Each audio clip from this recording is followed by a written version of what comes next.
Cesar Chavez was born in Arizona in 1927. His parents owned a small farm and store, but lost everything during the Great Depression. Cesar was 10 years old at the time. Landless and homeless, the Chavez family went to California and became migrant farm workers. They were constantly moving from town to town and farm to farm, trying to find work harvesting crops. Because Congress had passed legislation excluding migrant workers from minimum wage laws and other regulations regarding worker safety, the work paid little. Like all migrant workers, the Chavez family did back-breaking work in the hot sun every day, but lived in poverty. There was no minimum wage for farm workers, and many became seriously ill because of the constant exposure to dangerous pesticides. Cesar went to school and worked part-time in the fields until he graduated from 8th grade. After that, because his father had been seriously disabled in a car accident, he worked full-time. During the Second World War, he served in the Navy for 2 years. When he returned from the war, he returned to the fields, and in 1948, he married his wife, Helen. They had 8 children together.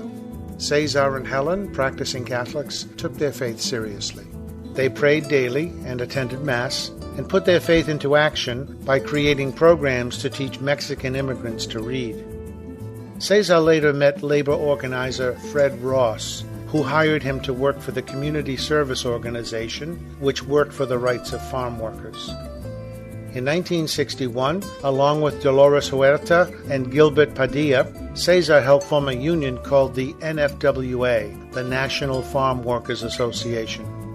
In the struggle to have the rights of workers acknowledged, there were many difficult battles between the California growers and the migrant workers.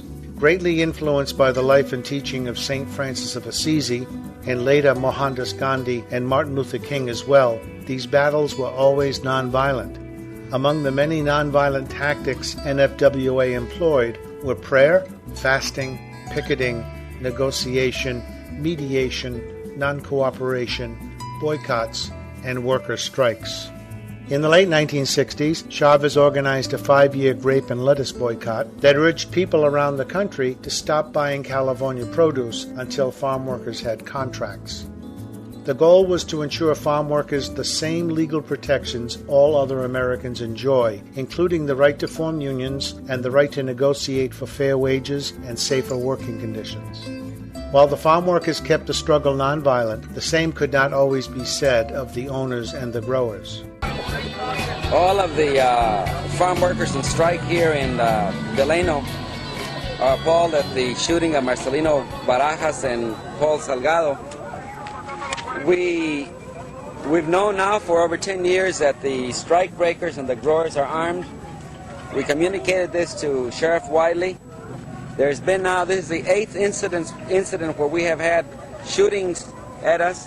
Last week, 5 days ago, another striker was wounded when a strike breaker or a grower, we don't know who, from inside the fields, fired through the rear window of the car and injured him in the back.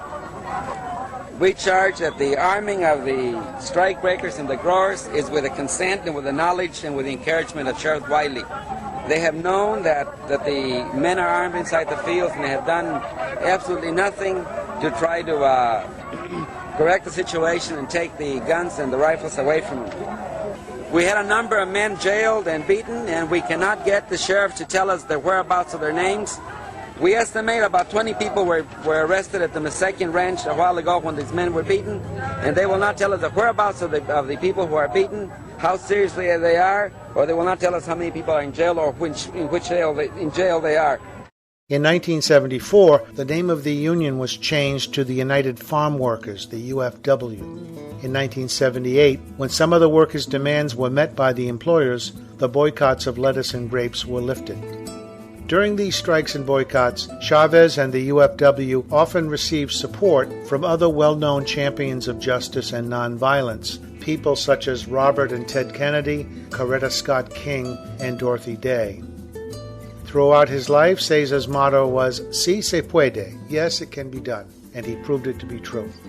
His work for the fair treatment of farm workers improved the lives of millions of people. After a lifetime of courageous and untiring work for social justice, Cesar Chavez died of natural causes in 1993 at the age of 66. The following year, President Bill Clinton posthumously awarded Cesar Chavez the Presidential Medal of Freedom. To this day, the UFW and Chavez children and grandchildren continue his fight for social justice.